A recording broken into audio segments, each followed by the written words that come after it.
La Bible révèle que la fin de toute chose est proche et que Dieu appelle tout homme à pouvoir se réjouir de la seconde venue de Jésus-Christ. L'objectif de cette présentation est de vous préparer à être du nombre de ceux qui gardent les commandements de Dieu et le témoignage, la foi de Jésus-Christ.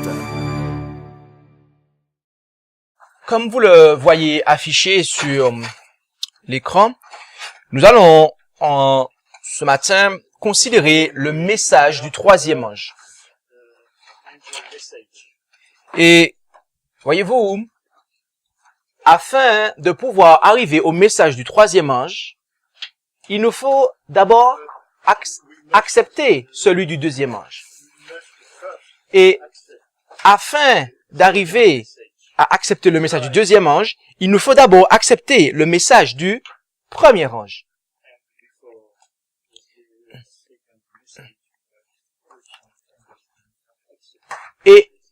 Et pourquoi cela, mes amis? Pourquoi cela? Remarquez que dans Apocalypse chapitre 14, vous le connaissez, mais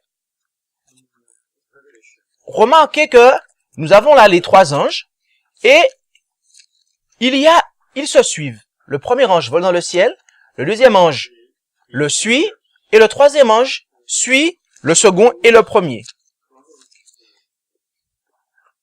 Nous avons nous avons en Apocalypse 14 ce que nous pourrons appeler une parade. OK? Un défilé. Et pensez-vous que les anges d'Apocalypse 14 donnent un message différent? Non. La Bible dit qu'ils se suivent, mes amis. La Bible dit qu'ils se suivent. Et quand j'ai considéré ce message de manière attentive, très attentivement, j'ai vu là un modèle pour les camp meetings, un modèle pour œuvrer dans la cause de Dieu, en fait. C'est-à-dire que Dieu, lorsqu'il envoie des messagers, il n'envoie pas qu'un seul, il envoie des messagers, il les envoie l'un après l'autre, et en fait, les messagers de Dieu donnent le même message, en fait. Ils donnent le même message. Le troisième ne va pas contredire ce que le deuxième a dit, ni le deuxième ce que le premier a dit. Et voyez-vous, cela, lorsque nous comprenons que ces anges sont des symboles de prédicateurs, de pasteurs, nous comprenons que nous devons donner le même message. Nous comprenons que dans l'Église de Dieu, lorsqu'on organise un camp meeting, les orateurs doivent donner le même message.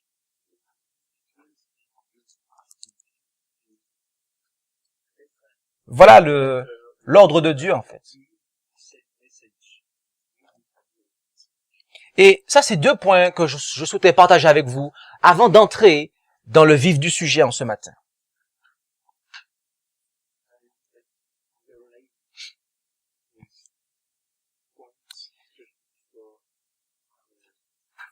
Et je souhaiterais maintenant clarifier un point.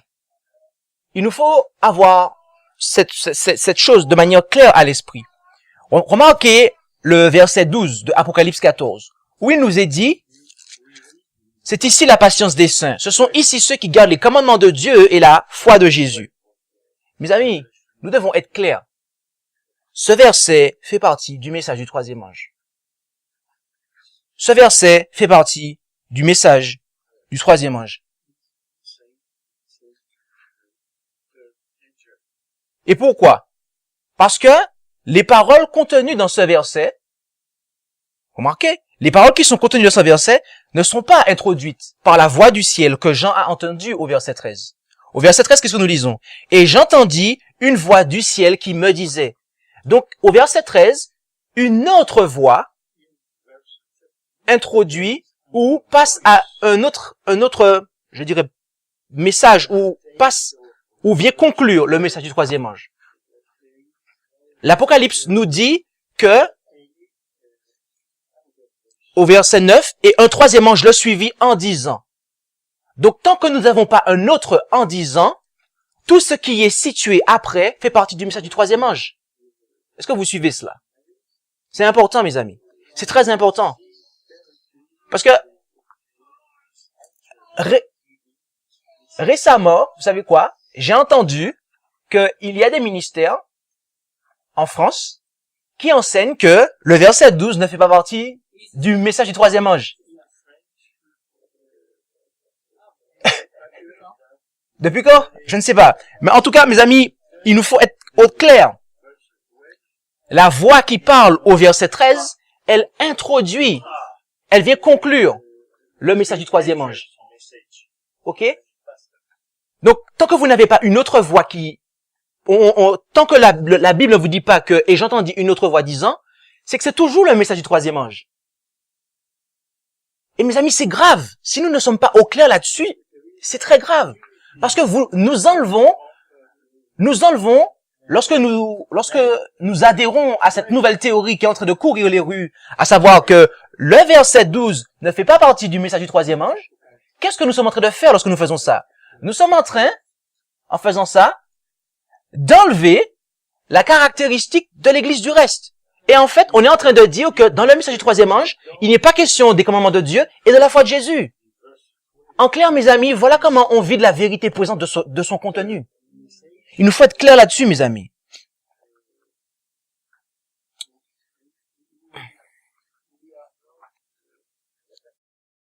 Voyez-vous, dans la première partie de notre étude, nous avons considéré la plus longue période prophétique, laquelle est les 2300 soirs et matins, 2300 années, littéral. Et laquelle nous trouvons dans la Bible, la plus longue période prophétique que nous trouvons dans la Bible. Et nous avons établi que la proclamation du message du troisième ange doit commencer le 22 octobre 1844. Et voyez-vous, le message du quatrième ange, il répète et amplifie le message du deuxième ange. Et il vient, quant à lui, après le troisième ange. Cependant, après la proclamation du message du troisième ange, nous voyons la venue de Jésus pour moissonner. Dans Apocalypse chapitre 14, versets 14 et 15. Ce qui, d'après les paroles de Jésus, en Matthieu chapitre 13, verset 39, est la fin du monde. Est-ce que vous avez saisi ça, mes amis? Avons-nous saisi cela, mes amis? Le fait que Jésus vient juste après la proclamation du message du troisième ange, cela montre que juste après cette proclamation, c'est la fin du monde, mes amis. Par conséquent, le message du troisième ange, ou le message des trois anges, si nous les considérons comme une unité, eh bien ce message-là, mes amis, est, pour ce monde, le dernier message de miséricorde, auquel le message du quatrième ange unit sa voix et donne sa puissance. C'est le dernier message de miséricorde, mes amis. Nous vivons dans la dispensation du lieu très saint du sanctuaire, mes amis. Il n'y a pas une quatrième dispensation après. Et nous vivons dans cette époque-là, mes amis. Et voilà pourquoi le thème du camp meeting est le dernier message de miséricorde. C'est parce que juste après la proclamation de ce message, mes amis, c'est le retour de Jésus. Et vous comprenez, le temps de probation se termine. Le premier ange demande la véritable adoration, tandis que le troisième ange présente la véritable adoration en contraste avec la fausse adoration.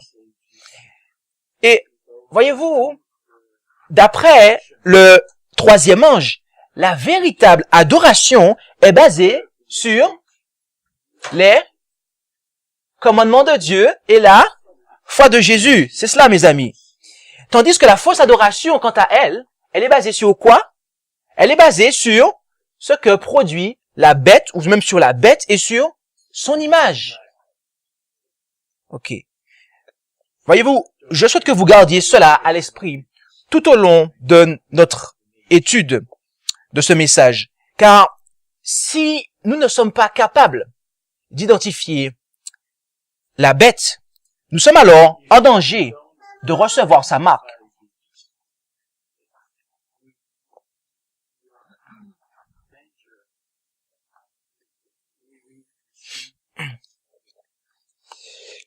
La bête qui est mentionnée par le troisième ange est celle que Jean vit tel qu'il le rapporta dans les 10 premiers versets du chapitre 13 d'Apocalypse. Je vous invite à vous rendre avec moi en Apocalypse, chapitre 13.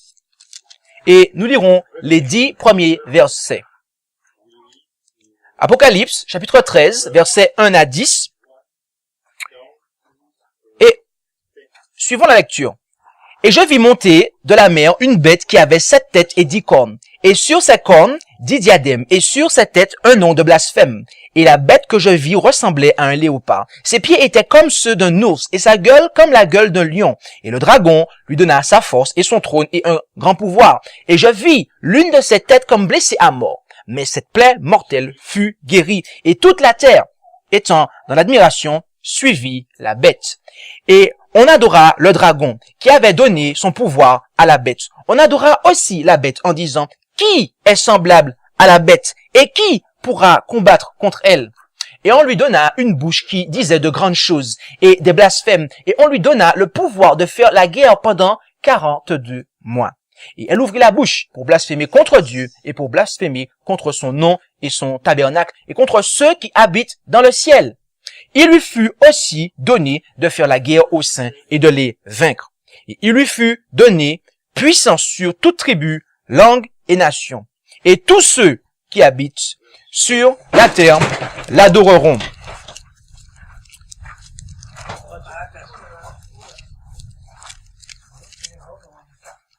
Ok. Et tous ceux qui habitent sur la terre, je continue. Et tous ceux qui habitent sur la terre l'adoreront, ceux dont les noms ne sont pas écrits dans le livre de vie de l'agneau qui a été immolé dès la création du monde. Si quelqu'un a des oreilles, qu'il écoute. Si quelqu'un mène en captivité, il ira en captivité. Si quelqu'un tue avec l'épée, il faut qu'il soit lui-même tué par l'épée. C'est ici la patience et la foi des saints. Avec l'étude prophétique que nous avons réalisée afin d'identifier la mère des prostituées hier matin, nous pouvons clairement voir que cette bête dont il nous est parlé dans les 10 premiers versets d'Apocalypse 13 présente les mêmes caractéristiques que les bêtes de Daniel 7, ainsi que celles de la petite corne du livre de Daniel. En effet, cette bête monte de la terre, comme toutes les 4 bêtes de Daniel que nous lisons au chapitre 7 et au verset 2 et 3. Deuxièmement, son corps de léopard, ses pieds d'ours et sa gueule de lion montrent qu'elle est une combinaison des 3 premières bêtes de Daniel 7. Troisièmement, comme la petite corne, son trône ou sa demeure est celui d'un autre, tout comme nous pouvons le voir dans Daniel 8, 11. Quatrièmement, comme la petite corne, elle a une bouche qui disait de grandes choses et des blasphèmes. Cinquièmement, comme la petite corne, elle fit la guerre aux saints, d'après ce que nous lisons en Daniel 7, verset 25. Et ça durant combien de temps en Daniel? Durant, eh bien, tout comme dans Apocalypse, mes amis, durant 42 mois en Apocalypse 13. Nous lisons ça, Apocalypse 13, verset 5. Ce qui est un temps, des temps et la moitié d'un temps, ou les 1260 années accordées à la petite corne, d'après Daniel 7, verset 25. Et septièmement et dernièrement, après son règne de 1260 années, le jugement investigatif doit avoir lieu, d'après Daniel 7, versets 9 et 10. Et je vous invite à comparer cela avec Daniel 13, verset 8. Est-ce si difficile de conclure avec toutes ces évidences? Est-il si difficile de conclure que cette bête est la Rome papale, qui reçut la blessure mortelle lorsque le général Berthier emmena le pape Pie VI en captivité en 1798? Non, mes amis, ce n'est pas difficile d'arriver à cette conclusion. Cependant, certaines personnes aujourd'hui, et des personnes qui ont une bonne compréhension de la divinité et qui se réclament, qui se revendiquent être des chrétiens basés sur la Bible eh bien, ils arrivent à une conclusion différente de celle-ci. En effet, tandis qu'ils reconnaissent que la mère des prostituées est l'Église catholique romaine, que la petite corne de Daniel 7 est la Rome papale, et que la Rome papale est l'une des têtes de la bête d'Apocalypse 13, ces personnes-là enseignent que cette bête, la bête des 10 premiers versets de Apocalypse 13, n'est qu'en fait l'Union européenne. Et je reprends. Ces personnes-là, elles reconnaissent que la mère des prostituées est l'Église catholique romaine. Elles reconnaissent aussi que la petite corne de Daniel 7 est la Rome papale et que la Rome papale est l'une des têtes de la bête d'Apocalypse 13. D'accord? Et bien qu'elles reconnaissent cela, elles arrivent à enseigner que cette bête, la bête que l'on voit dans les 10 premiers versets d'Apocalypse 13, est l'Union européenne. Et alors, comment font-ils pour arriver à cette conclusion? Alors, je vais vous exposer quelques-uns de leurs arguments avant de pouvoir les démonter l'un après l'autre. OK? Alors, leur premier argument, et écoutez bien, je vais les répéter avant de les démonter à chaque fois. Là, je vous les lis tous. Et avant de les démonter pièce par pièce, je vais vous les répéter aussi. Écoutez bien.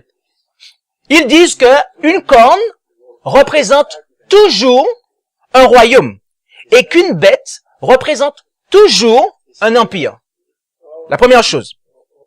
La deuxième chose est qu'ils disent que la Rome papale ne peut pas être la bête car, petit a, la mère des prostituées, donc l'Église catholique romaine, monte la bête.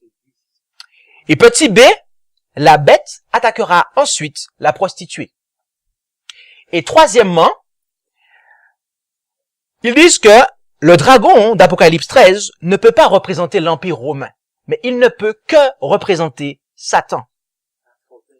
Voilà les trois arguments principaux qu'ils utilisent.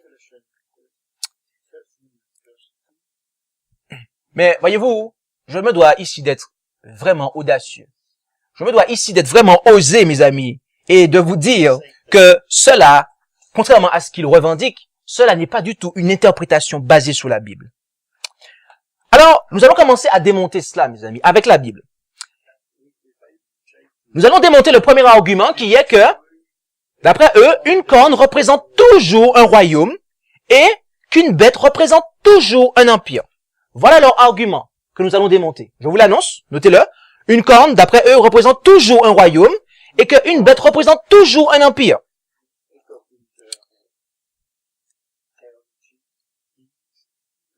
Ok. Voilà. Donc, nous allons démonter cela à présent. On commence. En expliquant la vision donnée à Daniel au chapitre 8, je vous invite à vous rendre avec moi en Daniel chapitre 8 et au verset 21. Car là, l'ange Gabriel déclare quelque chose de très significatif pour nous, afin de comprendre cela. Daniel chapitre 8, verset 21. Daniel chapitre 8, verset 21, mes amis. Daniel chapitre 8, verset 21. Et là, l'ange Gabriel déclare ce qui suit. Et le bouc velu, c'est le roi de Javan, autrement dit la Grèce. Et la grande corne entre ses yeux, c'est le premier roi.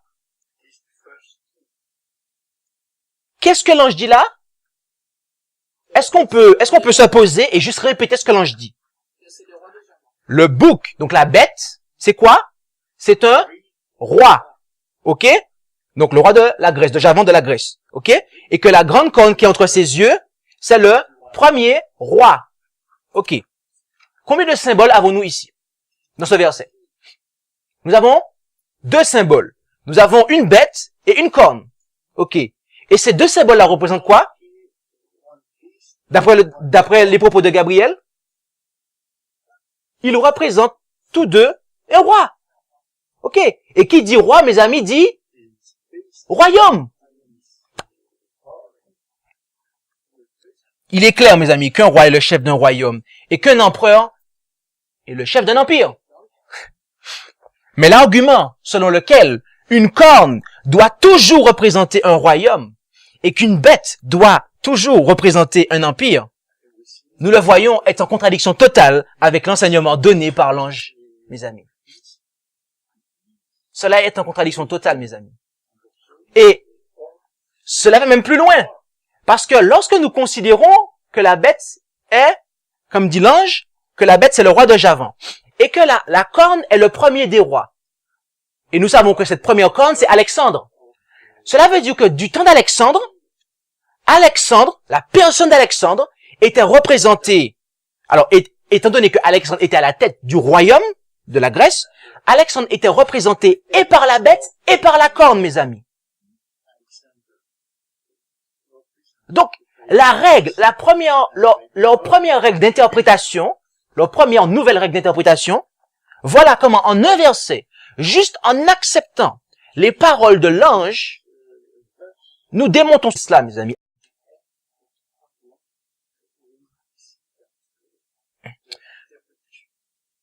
Nous allons passer maintenant au démontage du deuxième argument et de la partie A de ce deuxième argument qu'ils ont.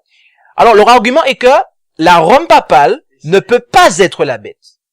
Je répète, ils disent que la Rome papale ne peut pas être la bête car, et nous allons démontrer le petit a, car, petit a, la mère des prostituées, c'est-à-dire l'Église catholique romaine, eh bien, elle monte la bête. Ok? Pour eux, parce que pour eux, en fait, si la bête représente la Rome papale et que la prostituée représente l'Église catholique romaine, Dieu ne peut pas, avec deux symboles différents, représenter une même chose. Alors, nous allons commencer comme suit. Et je vais commencer en vous posant une question. Qui est Jésus? Alors, je suis sûr que vous allez me donner beaucoup de réponses et que toutes vos réponses seront justes. Ok. Mais je vous pose la question. Qui est Jésus? Il est le Fils de Dieu. Alors, il est le roi, the king. Ok. Mais maintenant, alors, je vais préciser, sinon, oui. Maintenant, qui est Jésus par rapport à l'Église? Jésus est le chef de l'Église. Amen? Est-ce qu'on peut dire amen à cela? Oui, parce que c'est marqué, ok, dans Éphésiens chapitre 5 verset 23 et dans Colossiens chapitre 1 verset 18. Christ est le chef et son Église est son corps. Voilà ce qu'il faut retenir à présent, mes amis. Éphésiens 5 23 et Colossiens 1 18 nous dit que Christ est le chef et que l'Église est son corps. Voilà ce que la Bible nous dit. C'est une déclaration biblique, mes amis. C'est un enseignement biblique. Cependant, face à cet enseignement, certains croyants ont décidé, il y a longtemps de cela, eh bien, de conférer cette position à un homme qui est le souverain pontife, le pape. Et lorsque ces croyants ont donné cette position de chef d'église à un homme charnel, autre que le Fils de Dieu, eh bien, à ce moment-là, cette église qui a fait cela, était-elle le corps du Christ? Non. Ils ont coupé la tête, qui est Christ, et ils ont mis une autre tête. Et à ce moment-là, ce corps, cette église, elle est devenue quoi? Une église vivante? Non. Un corps mort, mes amis. Un corps mort. Une église déchue. Ainsi, bien qu'étant sa tête, le pape ou la papauté n'est pas le corps de cette église, qui est l'église catholique romaine, de cette église déchue que la Bible qualifie de mère des prostituées. Vous avez compris cela? Je reprends. Ainsi, bien qu'étant sa tête, le pape ou la papauté n'est pas le corps de cette église déchue que la Bible qualifie de mère des prostituées. Le pape est la tête. Et les membres, vous avez les membres qui sont derrière, le reste de la structure, mes amis, représente le corps. Tout comme dans l'église du Christ. En fait, c'est une contrefaçon. Il y a un corps et une tête. Mais ils ont fait une contrefaçon avec un corps, mais le corps a changé de tête. Ils ont coupé la tête, ils ont évincé Christ et ils ont mis un charnel à la place, mes amis. Voilà, mes amis. Et voilà une nuance. Ce que je viens de dire à l'instant, c'est une nuance. Pourquoi?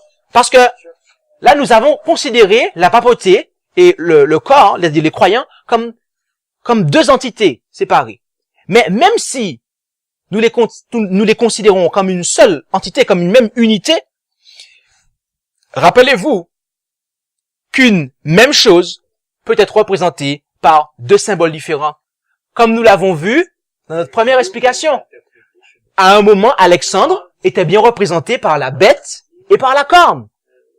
Donc, si nous voulons avoir cet angle de vue-là concernant la bête, qu'est-ce qui pose un problème que dans Daniel, Dieu représente une même personne, le même chef d'une nation par deux symboles différents, et qu'il le refait en Apocalypse, qui représente la même entité par deux symboles différents? Pourquoi Dieu n'aurait-il pas le droit de le faire, mes amis? Donc voilà ce qui vient invalider le petit A du deuxième argument qu'ils ont.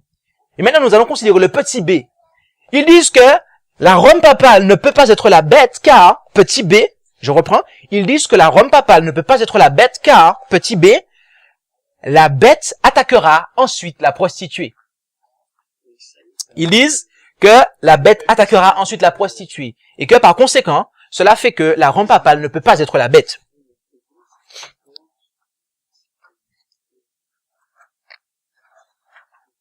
Que pensez-vous qu'il nous faut faire de manière à savoir qu'est-ce que la Bible dit par rapport à cela? Que nous faut-il faire? Oui, ouvrons nos Bibles. Et où est-ce? Là où on nous parle de l'attaque de la prostituée. Apocalypse 17, verset 16. Oui. Il y a des gens qui ouvrent leur Bible, qui trouvent une interprétation différente. Eh bien, ouvrons nos Bibles et voyons voir ce que la Bible dit. Et si nous sommes guidés par le même esprit, nous allons tomber sur la même interprétation. Apocalypse 17, verset 16. Et là, nous lisons que « Et les 10 cornes que tu as vues à la bête haïront la prostituée, la désoleront et la dépouilleront et mangeront ses chairs et la consumeront dans le feu. » Rappelez-vous qu'ils disent ils disent quoi ces gens? Que la bête attaquera ensuite la prostituée. C'est ce qu'ils disent, hein? Que dit le verset 16, mes amis? Qui est-ce qui attaque la prostituée? La bête? La bête? Mes amis, je vous pose la question. Qui attaque la prostituée? Ah! Pardon? Répétez-moi ça? Les 10 cornes, mes amis. Ce sont les 10 cornes qui attaquent la prostituée, mes amis. Oui. Ce sont les 10 cornes qui attaqueront la prostituée et non pas la bête. Ce sont les 10 cornes, le texte dit bien, et les 10 cornes que tu as vues à la bête. Donc, à la bête, sous la bête. Ok?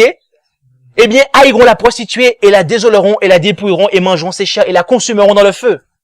Donc, ce sont les 10 cornes qui attaqueront la prostituée et non la bête, mes amis. Et, je vais plus loin, et non pas la bête par les 10 cornes.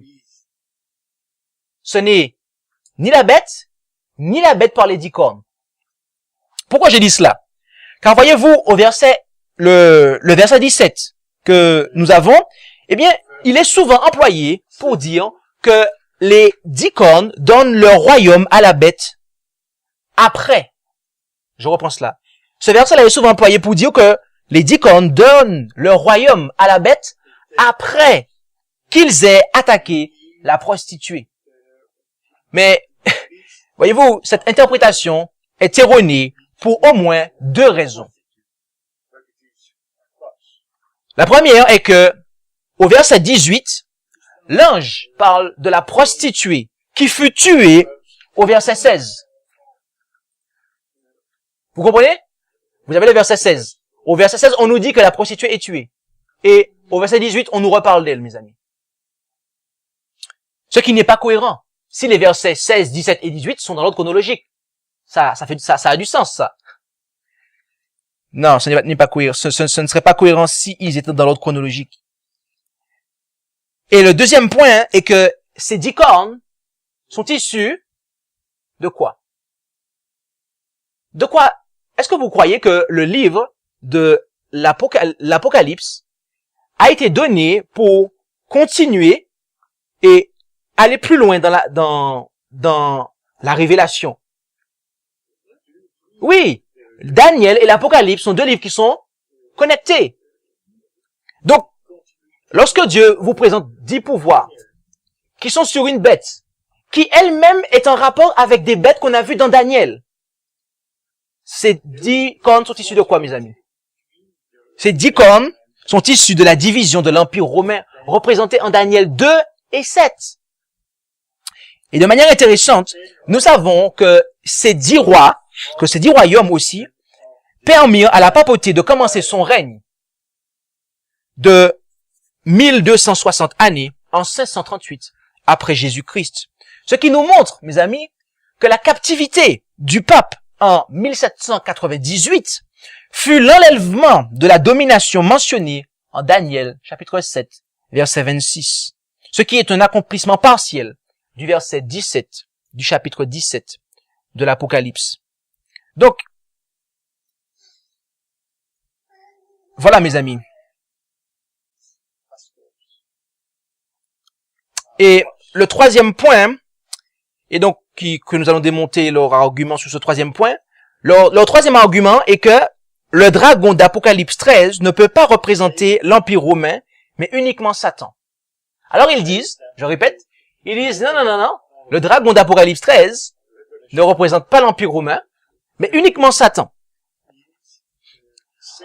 En Apocalypse chapitre 12 verset 9,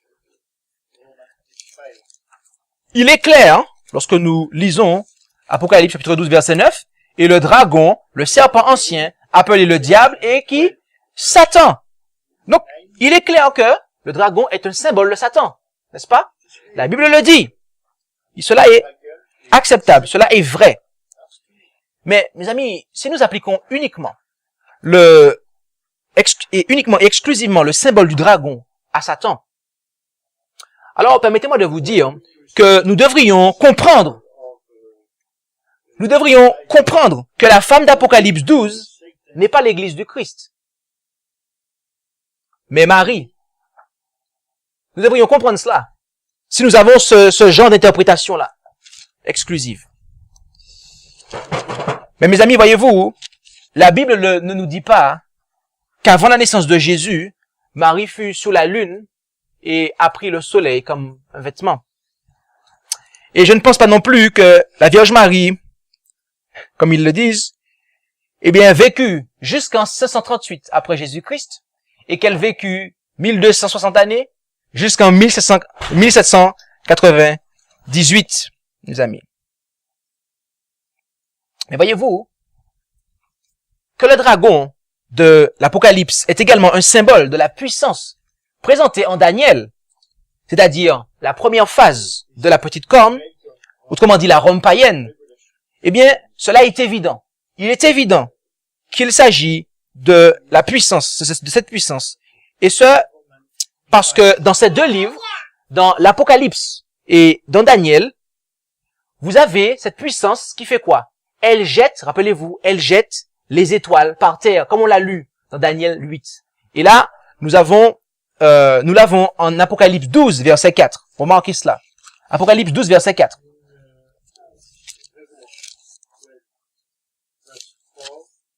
Et sa queue entraînait la troisième partie des étoiles du ciel, et elle les jetait sous la terre. Ok? Et mes amis, vous retrouvez la même chose dans Daniel, chapitre 8, verset 10. Et en Daniel, chapitre 8, verset 10, nous avons vu de quelle puissance il s'agit. Et le deuxième point est que cette puissance existait avant la Rome papale. En effet, en Apocalypse chapitre 13, verset 3, On nous dit quoi? Apocalypse 13, verset 3.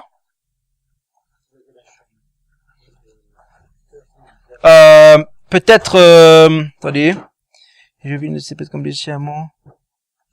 Oh, en fait, on va lire le verset 2, en fait, le verset 2, dans les Bibles françaises. Le verset 2 qui se lit comme suit. Et la bête que je vis ressemblait à un léopard. Ses pieds étaient comme ceux d'un ours, et sa gueule comme la gueule d'un lion. Et le dragon lui donna sa force et son trône et un grand pouvoir. Donc, on voit que c'est une puissance qui se trouve avant la puissance qui est présentée, la bête qui est présentée. Et de la même chose, nous voyons qu'elle donne son trône et sa demeure en Apocalypse, en Daniel 8, verset 11.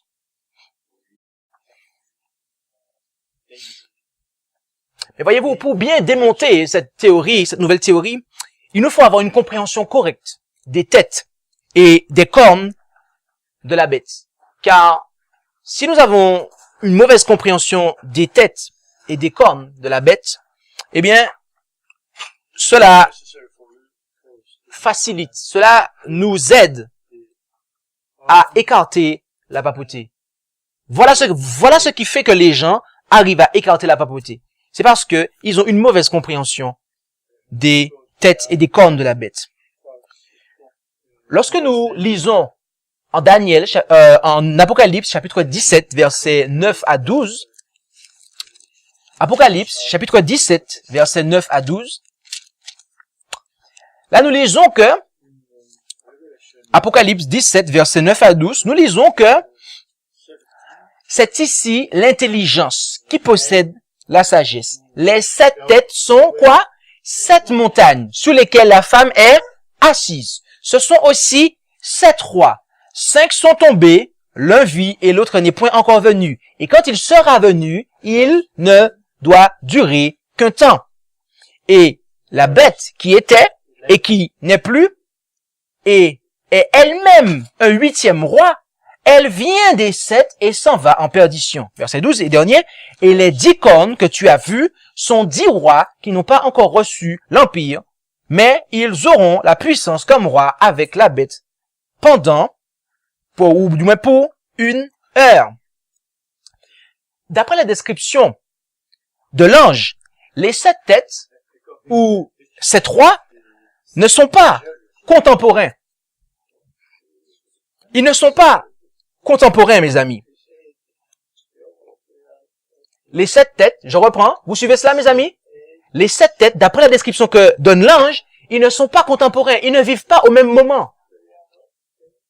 Contemporaneous. They are not contemporaneous, the 7 heads. Les 7 têtes ne sont pas contemporains, mes amis. Les 7 rois. Les 7 têtes sont 7 rois, d'après la description de l'ange, et ils ne sont pas contemporains. Ça veut dire que il y en a un qui vit, après il y en a un autre qui vit, et après un autre. Ce qui n'est pas le cas avec les 10 cornes, mes amis. Ce n'est pas le cas avec les 10 cornes. Les 10 cornes, eux, sont contemporains. Et pourquoi? Pourquoi? Car chacune de ces cornes reçoit la puissance comme roi 1 heure avec la bête. C'est-à-dire un instant ou une saison. Vous comprenez? Est-ce qu'à présent vous comprenez comment le symbolisme prophétique fonctionne pour les cornes et pour les têtes? Les têtes ne sont pas contemporaines, mais les cornes le sont. Les 10 rois vivent au même moment. Tandis que les têtes, ce n'est pas le cas, mes amis.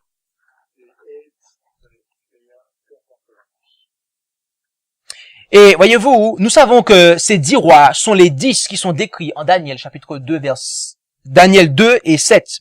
C'est-à-dire le royaume qui succéda à l'empire romain. Ce qui est, en d'autres termes, qui est cet empire-là qui a succédé, ce royaume qui est venu après? Les barbares, oui, mais en termes plus modernes. C'est l'Europe, mes amis. Alors, rappelez-vous qu'ils disent que la bête, c'est l'Europe. Mais si les 10 cornes sont l'Europe, et que la bête est l'Europe, comment l'Europe peut-elle recevoir puissance 1 heure avec l'Europe? Comment l'Europe donnerait sa puissance et sa force à l'Europe?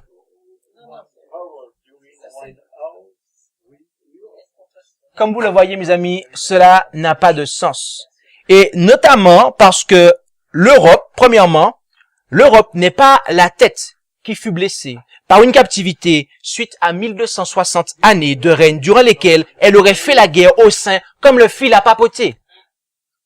Et deuxièmement, parce que les prophéties du livre de Daniel, et tout particulièrement Daniel 7 et 8, ne présentent pas l'Europe, mes amis, comme étant la puissance finale de la controverse, comme elles le font pour la papauté.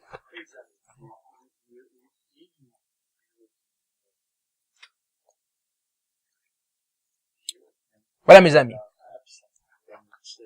Voilà, mes amis, bibliquement parlant, la réponse que nous pouvons apporter aux personnes qui se revendiquent être des chrétiens basés sur la Bible.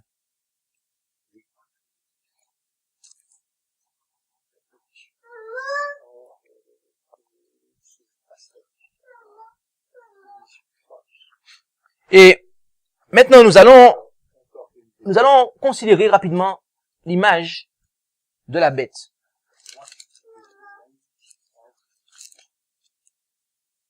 Ok. L'image de la bête est faite par les habitants de la terre sous le commandement d'une autre bête qui est décrite en Apocalypse chapitre 13 verset 11. Je vous invite à vous rendre avec moi en Apocalypse chapitre 13 verset 11. Apocalypse chapitre 13 verset 11.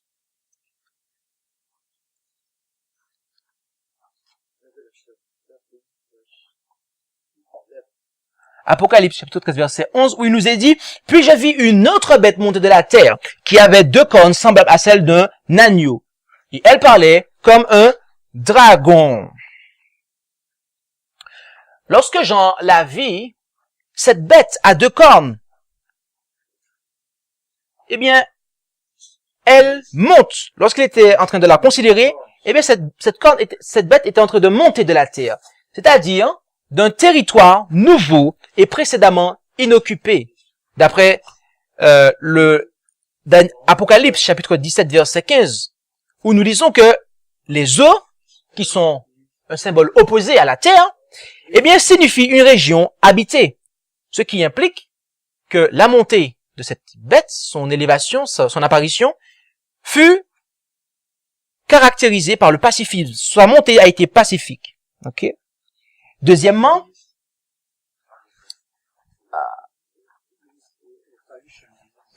elle surgit au même endroit où la tête de la première bête fut blessée. Au même moment. Elle a surgi au même moment où la tête de la première bête fut blessée. C'est-à-dire, en 1798, si nous mettons une date dessus. Et, troisièmement, elle a 2 cornes semblables à celles d'un agneau, et je précise, non couronnées. Il n'y a pas de couronne dessus. Ce qui implique qu'elle n'est pas une monarchie, mais plutôt, si nous interprétons tous les symboles, mais plutôt une jeune république chrétienne, puisque l'agneau représente le Christ, ok? Une jeune république chrétienne qui est guidée par 2 principes. Et, mes amis, voyez-vous, l'unique puissance qui répond à toutes ces caractéristiques est le pays de David Sims et d'Alan Stum. Il s'agit des États-Unis d'Amérique. Et voyez-vous, d'après la Bible, ce pays changera afin d'être ce qui est décrit en Apocalypse, chapitre 13, versets 11 et 12. Ici, en Apocalypse, chapitre 13, versets 11 et 12, il nous est dit, puis je vis on va le relire, puis je vis une autre bête monter de la terre qui avait 2 cornes semblables à celles d'un agneau. Et elle parlait comme un dragon. Verset 12, elle exerçait toute la puissance de qui? De la première bête en sa présence. Et elle faisait que la terre et ses habitants adoraient qui? La première bête dont la plaie mortelle avait été quoi? Guérie. Ok. Ce changement de manière de parler et d'exercer le pouvoir annonce qu'il y aura des lois contraires à la liberté religieuse, tel que cela était le cas sous la domination du dragon, c'est-à-dire de la Rome païenne, mais également de la bête, c'est-à-dire la Rome papale. Et de plus, mes amis, au verset 13 et 14 du même chapitre d'Apocalypse 13, lisons ensemble Apocalypse 13, versets 13 et 14, il nous est dit, et elle opérait de grands prodiges, même jusqu'à faire descendre quoi? Du feu du ciel sur la terre à la vue des hommes. Et elle séduisait les habitants de la terre par les prodiges qu'il lui était donné d'opérer en présence de la bête, disant aux habitants de la terre de dresser une image à la bête qui, après avoir reçu le coup mortel de l'épée, était encore en vie. Voyez-vous, les États-Unis d'Amérique, cette nation, eh bien, elle conduira son peuple à faire une image à la bête. En d'autres termes, elle mettra à exécution des décisions sous l'influence de l'Église, tout comme cela était le cas pour la bête, mes amis. Et quel genre de décision? Lisons du verset 15 au verset 17. Et il lui fut donné d'animer quoi? L'image de la bête, afin que l'image de la bête parlât. Et elle fit mettre à mort tous ceux qui n'adoraient pas l'image de la bête. Et elle faisait que tous, petits et grands, riches et pauvres, libres, esclaves, prenaient une marque à la main droite ou au front. Et personne ne pouvait acheter ni vendre s'il n'avait la marque ou le nom de la bête ou le nombre de son nom. Voyez-vous, tout comme pour Rome, eh bien, les autorités religieuses des États-Unis d'Amérique emploieront le pouvoir civil pour contrôler les consciences des gens en imposant une loi qui rendra hommage à la bête. Et ceux qui adoreront la bête et son image en obéissant à cette loi recevront la marque de la bête.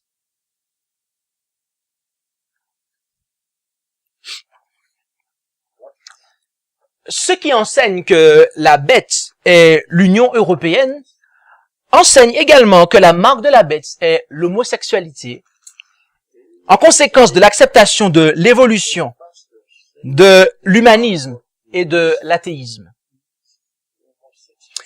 Mais voyez-vous, mes amis, de nouveau, je dois dire qu'une telle conclusion est une erreur. En effet, rappelez-vous que le premier ange requiert la véritable adoration, tandis que le troisième ange, lui, qu'est-ce qu'il fait? Il nous présente la véritable adoration en contraste avec la fausse. Et d'après le troisième ange, la véritable adoration est basée sur quoi? Quels sont les deux éléments sur lesquels la véritable adoration est basée d'après le troisième ange? Les commandements de Dieu et la foi de Jésus. Amen. Et la fausse adoration est basée sur quoi, mes amis? Sur la bête. Elle est basée sur la bête et sur son image. Mes amis, je vous pose une question à présent. Qui est Jésus? Alors, il y aura beaucoup de réponses. Mais, qui est Jésus par rapport à Dieu? Alors là, il y a aussi beaucoup de réponses. Il est le Fils de Dieu. Mais si on veut décrire Jésus d'une manière prophétique par rapport à Dieu, qu'est-ce que nous dirons?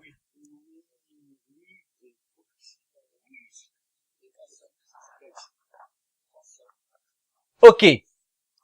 Quel est l'enseignement que l'apôtre Paul a beaucoup donné par rapport à Jésus? Au moins à 3-4 reprises. L'apôtre Paul l'a enseigné.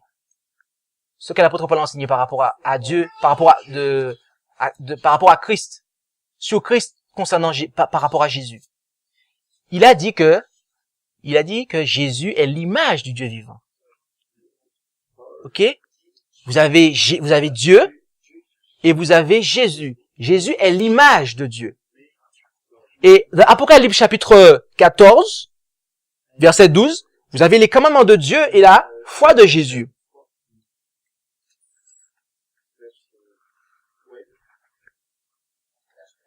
La véritable adoration est basée sur ce que produisent qui?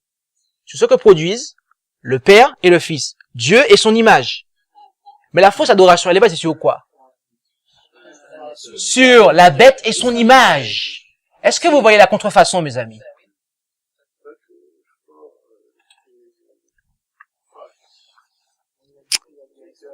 Ah. Ah. Et mes amis, puisque l'image de la bête est une contrefaçon de la foi de Jésus, c'est ce qu'il faut comprendre, lequel est l'image de Dieu, alors la marque de la bête doit être une contrefaçon de quelque chose ayant trait au commandement de Dieu. Vous comprenez cela? Voilà pourquoi on ne peut pas être d'accord avec le fait que la bête, c'est l'homosexualité.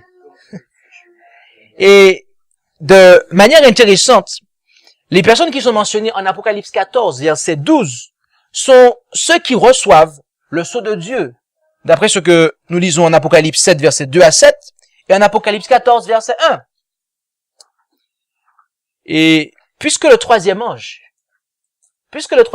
commence à donner son message, lorsque Jésus arrive, entre et se présente devant l'arche de l'Alliance dans le ciel, arche dans laquelle il y a entre autres quoi?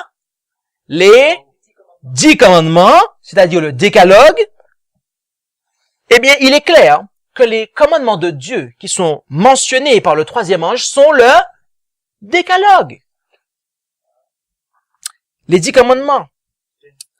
Mais je vous pose une question. Quelle partie des 10 commandements est concernée par le sceau de Dieu? Le quatrième, le sabbat. Vérifions cela. Et pour vérifier cela, mes amis, nous avons besoin de savoir ce qu'est un sceau, puisqu'il est question du sceau de Dieu. D'accord? Lorsque nous considérons dans le Larousse 2017 en ligne, il nous est dit que le sceau est un cachet ou matrice sur laquelle sont gravés en creux la figure, les armes ou la marque symbolique d'un État, d'un souverain, d'une communauté ou d'un particulier et dont on applique l'empreinte sur des actes ou des objets pour les authentifier, les clore d'une manière inviolable ou pour marquer la propriété. C'est clair. Et mes amis, voyez-vous, de plus, un sceau officiel indique toujours combien de choses? Il y a au minimum 3 choses qu'un sceau officiel doit indiquer. Il doit indiquer, premièrement, il doit avoir ces 3 caractéristiques-là. Il doit avoir le nom du législateur. Donc, si notre président Emmanuel Macron a un sceau, il y aura marqué Emmanuel Macron dessus, n'est-ce pas? Deuxièmement, il y aura son rond, président de la République. Et troisièmement, son domaine, président de la République française. Le nom, son statut, son rang et son domaine. Donc, en d'autres termes, le nom du législateur, son rang et son domaine. Alors, arrivé ici, nous devons nous poser une question. Lequel des 10 commandements possède ces 3 caractéristiques? Le 4e commandement. En effet, lorsque nous nous rendons dans Exode chapitre 20 verset 9 à 11, tu travailleras 6 jours et tu feras toute ton œuvre, mais le 7e jour est le repos de qui? De l'Éternel ton Dieu. Et qui est l'Éternel ton Dieu? Le législateur. On continue. Et tu ne feras aucune œuvre en ce jour-là, ni toi, ni ton fils, ni ta fille, ni ton serviteur, ni ta servante, ni ton bétail, ni l'étranger qui est dans tes portes, car l'Éternel a fait. C'est quoi? A fait, il a créé. Et quand vous créez, vous êtes qui, mes amis? Vous êtes le créateur. Vous êtes le créateur. Et cela est son rang. Le créateur, il est le créateur, mes amis. Et il a créé, il a fait en combien de jours? En 6 jours. Et il a fait quoi en 6 jours? Les cieux et la terre, la mer et tout ce qui est en eux. Donc voilà son domaine. Voilà ce sur quoi il règne, mes amis. Les cieux et la terre, la mer et tout ce qui est en eux. Et il s'est reposé le 7e jour. C'est pourquoi l'Éternel a béni le jour de repos et l'a sanctifié. Est-ce que vous voyez le sceau ici? Oui, mes amis, le sceau est présent. Eh bien, ce sceau est inscrit dans le sabbat. Ce sceau est inscrit dans le sabbat, mes amis. Il contient ce sceau. Le sabbat contient ce sceau. Et voilà pourquoi nous lisons en Exode. Je vous invite à vous rendre avec moi en Exode, chapitre 31, verset 13. Exode, chapitre 31, verset 13. Exode, chapitre 31, verset 13. Et là, il nous est dit quoi? Il nous est dit, Exode 31, verset 13, il nous est dit, « Et toi, parle aux enfants d'Israël et dis, seulement vous observerez mes sabbats, car c'est un signe entre moi et vous, dans toutes vos générations, afin qu'on sache que c'est moi, l'Éternel, qui vous quoi? Qui vous sanctifie, mes amis. » Voilà, mes amis. Là, le sceau de la sanctification, mes amis. Eh bien, ceux qui recevront ce sceau, ce seront des personnes qui observeront le sabbat. Car le Seigneur l'a donné comme un signe, de manière à montrer que oui, c'est moi qui vous sanctifie. Et voyez-vous, c'est également vers ce signe, ou ce sceau de Dieu, que le message du premier ange dirige notre attention. En effet, lorsque nous considérons le message du premier ange, en Apocalypse 14, versets 6 et 7, il est dit, « Et je vis un autre ange qui volait au milieu du ciel, portant l'évangile éternel pour l'annoncer à ceux qui habitent sur la terre, à toute nation et tribu et langue et peuple, en disant d'une voix forte, « Craignez qui? Dieu. » Qui est Dieu? La Trinité? Bouddha? Nous n'avons qu'un seul Dieu, le Père. Et le Père, qui est le Père? Jéhovah, mes amis. Craignez Dieu, le législateur, et lui donnez gloire, car l'heure de son jugement est venue. Et adorez celui qui a, quoi? Il a fait. C'est quoi fait? La création. Donc son rang est créateur. Il a créé quoi? Le ciel, la terre, la mer et les sources d'eau. Voilà son domaine. Nous avons le législateur, nous avons, eh bien, le rang, son rang et son domaine. Est-ce que vous comprenez à présent pourquoi nous avons dit au début de ce message que lorsque Dieu organise un committing en Apocalypse 14, versets 6 à 12, tous les messagers sont en accord, mes amis. Tous les messagers sont en accord. Le premier ange prépare la voie pour le message du troisième ange, mes amis. De manière à ce que lorsque le message du troisième ange arrive, les gens puissent dire, voilà ce que le premier ange annonçait. De sorte que tous ceux qui ont accepté le message du premier ange, ils ont déjà la préparation pour accepter le troisième ange. Encore faut-il qu'ils acceptent le second aussi. Donc, il est donc évident que le sceau ou le signe de Dieu est exprimé dans le 4e commandement. Par conséquent, le sabbat institué par la bête, qui est le sabbat du premier jour, le sabbat du dimanche, que l'Église catholique romaine a institué, eh bien, est l'opposé du sceau de Dieu, mes amis. Et ainsi, ceux qui continueront à violer les 10 commandements, eh bien, lesquels sont l'expression même de la volonté de Dieu, et tout particulièrement le 4e commandement, eh bien, tous ceux qui continueront ainsi, eh bien, ils paieront allégeance à la bête, à la papauté, et ils recevront sa marque. Je n'aurai pas beaucoup de temps, mais je passerai directement à la foi de Jésus. Et je ne vais même pas, en fait, rentrer dans le sujet parce que nous avons présenté cela en 4 parties. Nous avons des ouvrages qui parlent de la foi de Jésus.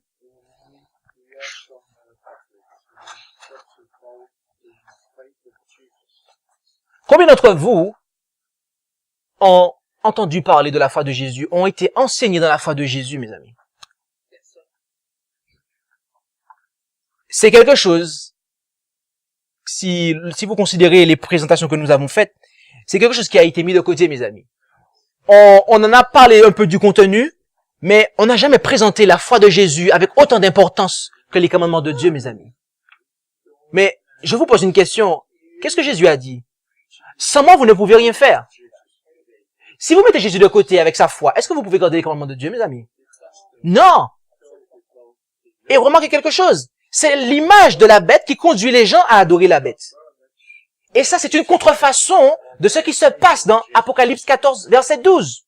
Ça veut dire que dans Apocalypse 14, verset 12, les gens gardent la foi de Jésus de manière à pouvoir aussi garder les commandements de Dieu, mes amis. Si vous ne gardez pas la foi de Jésus, mes amis, vous ne pouvez pas garder les commandements de Dieu. Non. Non, mes amis. Nous devons avoir une compréhension de tout le message. Les commandements de Dieu sont une partie du message et la foi de Jésus est une autre partie du message du troisième ange. Si nous mettons de côté une partie du message, mes amis, est-ce que vous pouvez avancer? Est-ce que vous pouvez faire un marathon avec une seule jambe, mes amis? Non! Essayez pour voir. C'est les dents en premier que vous allez vous planter dans le sol.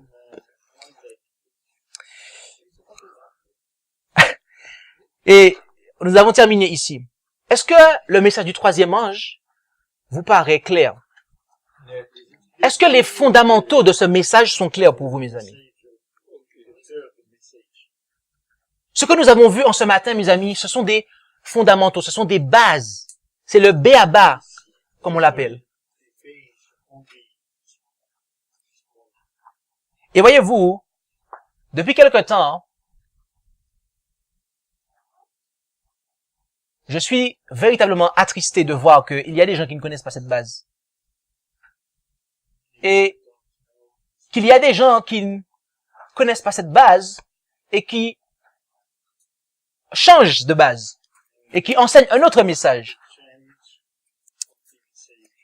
Et je suis aussi attristé de voir qu'il y en a qui ne connaissent pas cette base si bien qu'ils vont écouter et qui vont dire Amen à ceux qui changent cette base.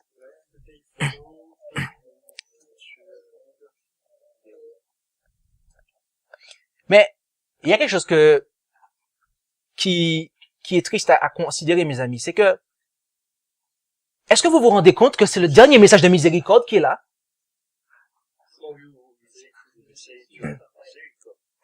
Je vous pose une question.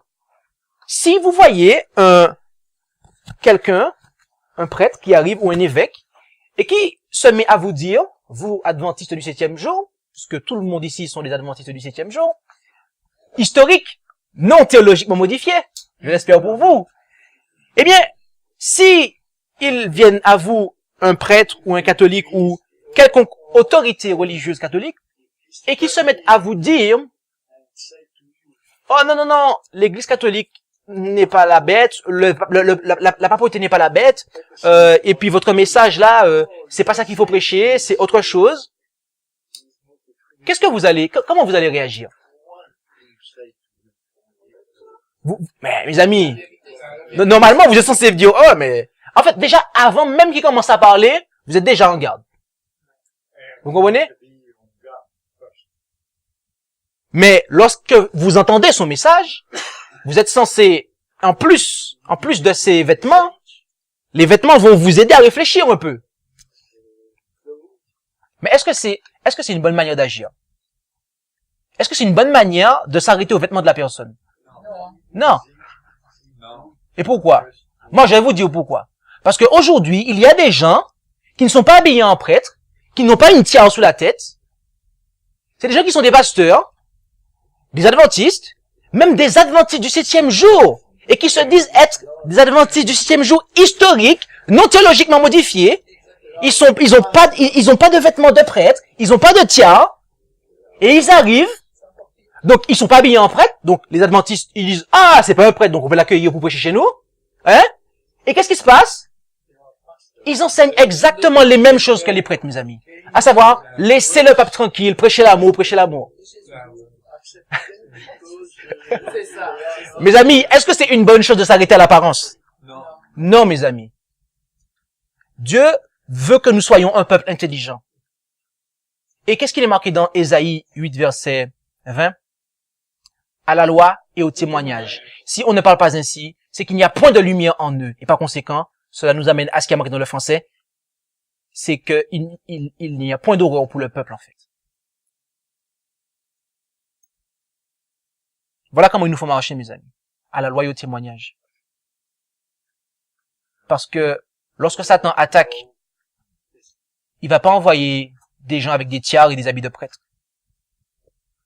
Et voilà comment aujourd'hui, mes amis, des gens sont amenés à dire amen à tout ce dont nous venons de démonter.